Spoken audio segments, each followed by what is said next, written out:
ಅಮೇರಿಕದಲ್ಲಿ ವಾಸ.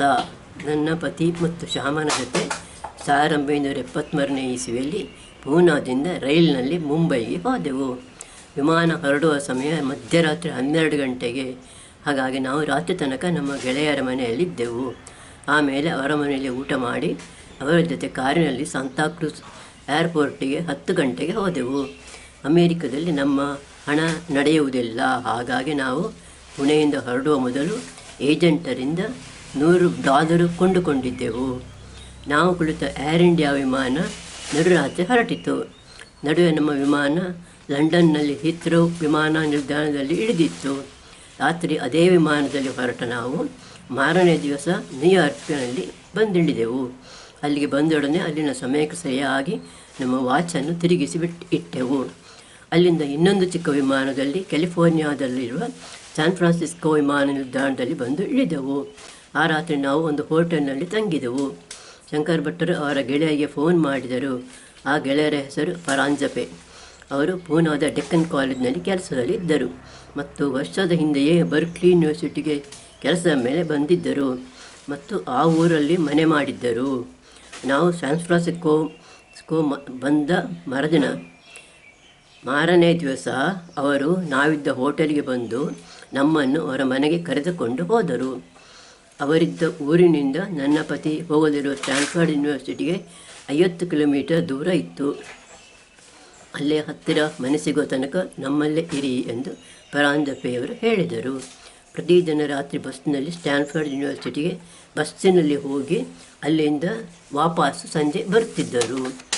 ಭಾರತಕ್ಕೂ ಇಲ್ಲಿಯ ಸಮಯಕ್ಕೂ ನಡುವೆ 10 ಗಂಟೆಗಳ ವ್ಯತ್ಯಾಸವಿದ್ದುದರಿಂದ ಅಲ್ಲಿ ರಾತ್ರಿ ಆದಾಗ ಇಲ್ಲಿ ಹಗಲಿರುತ್ತದೆ. ಹಾಗಾಗಿ ನಮ್ಮ ನಿದ್ರೆಯ ಸಮಯದಲ್ಲಿ ವ್ಯತ್ಯಾಸವಾಗಿತ್ತು. ಆ ಊರಿಗೆ ಬಂದು 4 ದಿವಸ ನಾನು ಮತ್ತು ನನ್ನ ಮಗ ಶ್ಯಾಮ ಹಗಲು ನಿದ್ದೆ ಮಾಡುತ್ತಿದ್ದೆವು. ಆಮೇಲೆ ನಾವು ಅಲ್ಲಿಗೆ ದಿನಚರಿಗೆ ಹೊಂದಿಕೊಂಡೆವು. ಪಾಲೋ ಆಲ್ಟಿನ ಮನೆ. ಅಲ್ಲಿಗೆ ಹೋಗಿ 1 ವಾರದ ಬಳಿಕ ನಮಗೆ ಸ್ಟ್ಯಾನ್ಫರ್ಡ್ ಯೂನಿವರ್ಸಿಟಿಯಿಂದ 20 ಕಿಲೋಮೀಟರ್ ದೂರದಲ್ಲಿರುವ ಪಾಲೋ ಆಲ್ಟೋ ಎಂಬ ಊರಿನಲ್ಲಿ ಬಾಡಿಗೆಗೆ ಒಂದು ಬೆಡ್ರೂಮಿನ ಮನೆ ಸಿಕ್ಕಿತು. ಆ ಮನೆ ಇದ್ದದ್ದು ಗೋಲ್ಡನ್ ಪ್ಯಾಲೇಸ್ ಎಂಬ ಕಟ್ಟಡದಲ್ಲಿ. ಅದರಲ್ಲಿ ಸುಮಾರು 20 ಮನೆಗಳಿದ್ದವು. ನಾವಿದ್ದ ಮನೆ 2ನೇ ಅಂತಸ್ತಿನಲ್ಲಿತ್ತು. ಮನೆಗೆ ಬಾಲ್ಕನಿ ಇತ್ತು ಮತ್ತು ಮನೆಯಲ್ಲಿ ಫೋನು ಇತ್ತು. ಆ ಮನೆಗೆ ತಿಂಗಳಿಗೆ $75 ಬಾಡಿಗೆ ಕೊಡಬೇಕಿತ್ತು. ನಮ್ಮ ಮನೆಯ ಪಕ್ಕದ ಮನೆಯಲ್ಲಿ ಒಂದು ಬೆಂಗಾಳಿ ಕುಟುಂಬದವರ ಮನೆ ಇತ್ತು. ನನ್ನನ್ನು ನೋಡಿದ ಆ ಮನೆ ಹೆಂಗಸು ನನ್ನ ಸೀರೆಯನ್ನು ನೋಡಿ ನಾವು ಭಾರತದಿಂದ ಬಂದವರೆಂದು ತಿಳಿದು ಪರಿಚಯ ಮಾಡಿಕೊಂಡಳು. ಅವಳ ಹೆಸರು ಮಿಸೆಸ್ ಸಿನ್ಹಾ. ಮಾರನೇ ದಿವಸ ಅವರ ಕಾರಿನಲ್ಲಿ ಸಿನ್ಹಾ ನಮ್ಮನ್ನು ಅಲ್ಲೇ ಹತ್ತಿರ ಇರುವ ಜಿಮ್ಕೋ ಎಂಬ ಸೂಪರ್ ಮಾರ್ಕೆಟಿಗೆ ಕರೆದುಕೊಂಡು ಹೋದರು. ನಾನು ಆವರೆಗೆ ಸೂಪರ್ ಮಾರ್ಕೆಟ್ ನೋಡಿರಲಿಲ್ಲ. ಅಂಗಡಿಯ ಹೊರಗಿಟ್ಟಿರುವ ತಳ್ಳುಗಾಡಿಯನ್ನು ತೆಗೆದುಕೊಂಡು ಇನ್ ಎಂದು ಬರೆದಲ್ಲಿ ಒಳಗೆ ಹೋದೆವು. ಬಾಗಿಲಿನ ಮೂಲಕ ತಳ್ಳುಗಾಡಿಯನ್ನು ಗಾಡಿಯ ತಳ್ಳುತ್ತಾ ಒಳಗೆ ಹೋದೆವು. ಅಲ್ಲಿ ನಮಗೆ ಬೇಕಾಗಿರುವ ಅಕ್ಕಿ, ಬೇಳೆ, ಹಾಲು, ಮೊಸರು, ತರಕಾರಿ, ಹಣ್ಣು ಮೊದಲಾದವು ನಮ್ಮ ಗಾಡಿಯಲ್ಲಿ ತುಂಬಿಸಿಕೊಂಡೆವು. ಅವುಗಳನ್ನೆಲ್ಲ ಗಾಡಿಯಲ್ಲಿ ನೂಕಿಕೊಂಡು ಕೌಂಟರ್ನ ಹತ್ತಿರ ಬಂದೆವು. ಸಿನ್ಹಾ ಅವರು ನಮ್ಮ ಜೊತೆಯಲ್ಲಿ ಅವರ ಸಾಮಾನಿನ ಗಾಡಿಯೊಂದಿಗೆ ನಿಂತಿದ್ದರು. ಅವರಂತೆ ನಾವು ನಮ್ಮ ಸಾಮಾನನ್ನು ಲೆಕ್ಕ ಬರೆಸಿ ಅಲ್ಲಿ ಹಣ ಕೊಟ್ಟೆವು. ಆಮೇಲೆ ಅಲ್ಲಿನ ಹೆಂಗಸು ನಾವು ತೆಗೆದುಕೊಂಡ ಸಾಮಾನುಗಳನ್ನು ಪೇಪರ್ ಲಕೋಟೆಗಳಿಗೆ ತುಂಬಿಸಿ ಕೊಟ್ಟಳು. ಅದನ್ನು ನನ್ನ ಪತಿ ನಮ್ಮ ಬಳಿ ಇದ್ದ ತಳ್ಳುಗಾಡಿಯಲ್ಲಿ ಇಟ್ಟರು. ಅಲ್ಲಿಂದ ನಾವು ಹೊರಗೆ ಹೋಗುವ ಬಾಗಿಲಿನ ಮೂಲಕ ಗಾಡಿಯನ್ನು ನೂಕಿಕೊಂಡು ಹೊರಗೆ ಬಂದೆವು. ಸಿನ್ಹಾ ನಮ್ಮ ಜೊತೆಯಲ್ಲಿದ್ದರು. ತಳ್ಳುಗಾಡಿಯಲ್ಲಿರುವ ಪೇಪರ್ ಲಕೋಟೆಗಳನ್ನು ಅವರ ಕಾರಿನ ಡಿಕ್ಕಿಯಲ್ಲಿಟ್ಟೆವು. ಆಮೇಲೆ ತಳ್ಳುಗಾಡಿಯನ್ನು ಅದು ಮೊದಲಿದ್ದ ಜಾಗದಲ್ಲಿಟ್ಟು ಬಂದೆವು. ಸಿನ್ಹಾ ಅವರ ಜೊತೆ ಕಾರಿನಲ್ಲಿ ಕುಳಿತು ನಮ್ಮ ಮನೆಗೆ ಬಂದೆವು. ನಮ್ಮೂರಿನ ಹಾಗೆ ಇಲ್ಲಿ ಅಂಗಡಿಗೆ ಹೋಗುವಾಗ ಯಾರೂ ಕೈ ಚೀಲ ಹಿಡಿದುಕೊಂಡು ಹೋಗುವುದಿಲ್ಲ. ಕೈಯಲ್ಲಿ ಪರ್ಸ್ ಇದ್ದರೆ ಸಾಕು. ಪಾಲೋ ಆಲ್ಟೋವಿನ ಮನೆ ಮಾಡಿದ ಬಳಿಕ 1 ವಾರದಲ್ಲಿ ನನ್ನ ಪತಿ ಒಂದು ಸೆಕೆಂಡ್ ಹ್ಯಾಂಡ್ ಫೋರ್ಡ್ ಕಾರು ತೆಗೆದುಕೊಂಡರು ಮತ್ತು ಅಲ್ಲಿನ ಡ್ರೈವಿಂಗ್ ಲೈಸೆನ್ಸ್ ಪಡೆದರು. ಆಮೇಲೆ ನನ್ನ ಪತಿ ಯೂನಿವರ್ಸಿಟಿಗೆ ಕಾರಿನಲ್ಲಿ ಹೋಗಿ ಬರುತ್ತಿದ್ದರು. ಶ್ಯಾಮನ ಶಾಲೆ. ನಾವಿದ್ದ ಮನೆಯಿಂದ ಅರ್ಧ ಕಿಲೋಮೀಟರ್ ದೂರದಲ್ಲಿ ಒಂದು ಪ್ರೈಮರಿ ಶಾಲೆ ಇತ್ತು. ಶ್ಯಾಮನನ್ನು ಆ ಶಾಲೆಯಲ್ಲಿ LKGಗೆ ಸೇರಿಸಿದೆವು. ಮೊದಲ ದಿನ ನಾನು ಅವನ ಶಾಲೆಗೆ ಹೋಗಿದ್ದೆ. ಅಲ್ಲಿ ಅವನನ್ನು ಬಿಟ್ಟು ಹೋದೊಡನೆ ಅವನು ಅಳಲು ಶುರು ಮಾಡಿದ. ಅವನ ಮಿಸ್ ಹೇಳಿದಂತೆ 2 ದಿನ ನಾನು ಅವನ ಜೊತೆ ಕುಳಿತೆ. 6ನೇ ದಿವಸ ನಾನು ಅವನನ್ನು ಶಾಲೆಯಲ್ಲಿ ಬಿಟ್ಟು ಹೊರಡುವಾಗ ಅವನು ಜೋರಾಗಿ ಅಳಲು ಶುರು ಮಾಡಿದ. ಮಿಸ್, ನೀವು ಹೋಗಿ ಸ್ವಲ್ಪ ಹೊತ್ತಿನಲ್ಲಿ ಅವನು ಅಳು ನಿಲ್ಲಿಸಬಹುದು ಎಂದು ಹೇಳಿದಳು. ಆ ಕ್ಲಾಸ್ನಲ್ಲಿ ಒಟ್ಟು 10 ಮಕ್ಕಳಿದ್ದರು. 6 ಹುಡುಗಿಯರು ಮತ್ತು 4 ಹುಡುಗರು. ಮಕ್ಕಳಿಗಾಗಿ ತುಂಬ ಆಟ ಸಾಮಾನುಗಳಿದ್ದವು. ಅಲ್ಲಿನ ಗೋಡೆಗಳ ಮೇಲೆ ಮಕ್ಕಳು ಬಿಡಿಸಿದ ಬಣ್ಣದ ಚಿತ್ರಗಳನ್ನು ಅಂಟಿಸಿದ್ದರು. ಮಕ್ಕಳು ಶಾಲೆಗೆ ಹೋಗುವಾಗ ನಮ್ಮ ಊರಿನ ಹಾಗೆ ಪುಸ್ತಕ ತೆಗೆದುಕೊಂಡು ಹೋಗಬೇಕಾಗಿರಲಿಲ್ಲ. ಮಧ್ಯಾಹ್ನದ ತಿಂಡಿಗೆ ಪೇಪರ್ ಲಕೋಟೆಯಲ್ಲಿ ಕೇಕು, ಬಿಸ್ಕಿಟು ತೆಗೆದುಕೊಂಡು ಹೋದರೆ ಸಾಕು. ಸ್ವಲ್ಪ ಹೊತ್ತು ಅಳುತ್ತಿದ್ದ ಶ್ಯಾಮ ಆಮೇಲೆ ಮಕ್ಕಳ ಜೊತೆ ಆಟವಾಡಲು ತೊಡಗಿದ್ದನೆಂದು ಮಾರನೇ ದಿವಸ ಅವನನ್ನು ಬಿಡಲು ನಾನು ಶಾಲೆಗೆ ಹೋದಾಗ ಮಿಸ್ ಹೇಳಿದಳು. ಆ ದಿವಸ ಅವನು ಬೇರೆ ಮಕ್ಕಳೊಂದಿಗೆ ಆಟದಲ್ಲಿ ಸೇರುವಂತೆ ಮಾಡಿದೆ. ಮಿಸ್ ಕೂಡ ಅವನನ್ನು ಪ್ರೀತಿಯಿಂದ ಮಾತನಾಡಿಸುತ್ತಿದ್ದಳು. ಆಟದ ಸಾಮಾನುಗಳನ್ನು ಕೊಟ್ಟು ಆಡಿಕೊಂಡಿರಲು ಹೇಳುತ್ತಿದ್ದಳು. ಅಲ್ಲಿನ ಮಕ್ಕಳ ಶಾಲೆಯಲ್ಲಿ ಓದಲು ಬರೆಯಲು ಹೇಳಿಕೊಡುವುದಿಲ್ಲ, ಆಟ ಆಡುವುದು ಮಾತ್ರ. 11 ಗಂಟೆ ಹೊತ್ತಿಗೆ ಮಕ್ಕಳನ್ನು ಮಲಗಿಸಿ ನಿದ್ದೆ ಮಾಡಲು ಹೇಳುತ್ತಾರೆ. ಮಕ್ಕಳು ಅರ್ಧ ಇಲ್ಲ 1 ಗಂಟೆ ನಿದ್ದೆ ಮಾಡುತ್ತಿದ್ದರು. ಕೆಲವು ಮಕ್ಕಳು ಸ್ವಲ್ಪ ಹೊತ್ತು ಮಲಗಿ ಆಮೇಲೆ ಆಟವಾಡಲು ಹೋಗುತ್ತಿದ್ದರು. ಮಧ್ಯಾಹ್ನ ತಿಂಡಿ ತಿಂದ ಬಳಿಕ ಅಂಗಳದಲ್ಲಿ ಜಾರುಬಂಡಿಯಲ್ಲಿ ಆಡುತ್ತಿದ್ದರು, ಇಲ್ಲವೇ ಬೇರೆ ಥರದ ಆಟ ಆಡುತ್ತಿದ್ದರು. ದಿನ ಬೆಳಗ್ಗೆ ಶಾಲೆಗೆ ಬಂದೊಡನೆ ಮಿಸ್ ಮಕ್ಕಳನ್ನು ಸಾಲಾಗಿ ನಿಲ್ಲಿಸಿ ಹಾಡು ಹೇಳಿಸುತ್ತಿದ್ದಳು. ಆಮೇಲೆ ಮಕ್ಕಳು ಅವರಿಗೆ ಬೇಕಾದ ಆಟದ ಸಾಮಾನುಗಳನ್ನು ತೆಗೆದುಕೊಂಡು ಆಟವಾಡಲು ಬಿಡುತ್ತಿದ್ದರು.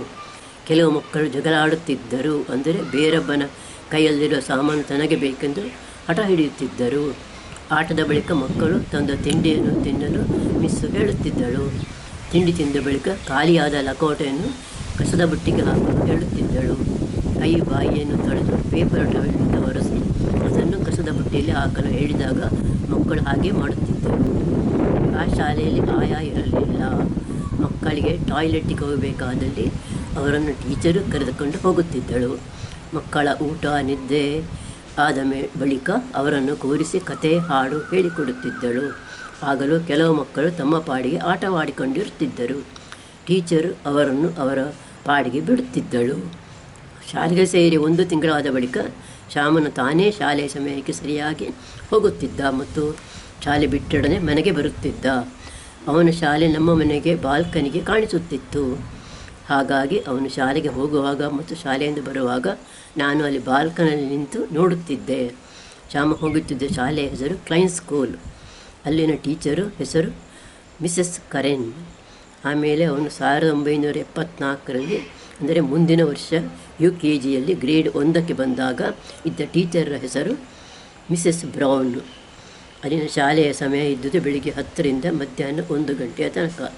ಶ್ಯಾಮ ಅಲ್ಲಿ LKG 1 ವರ್ಷ ಮತ್ತು UKG ಅರ್ಧ ವರ್ಷ ಕಲಿತಿದ್ದ.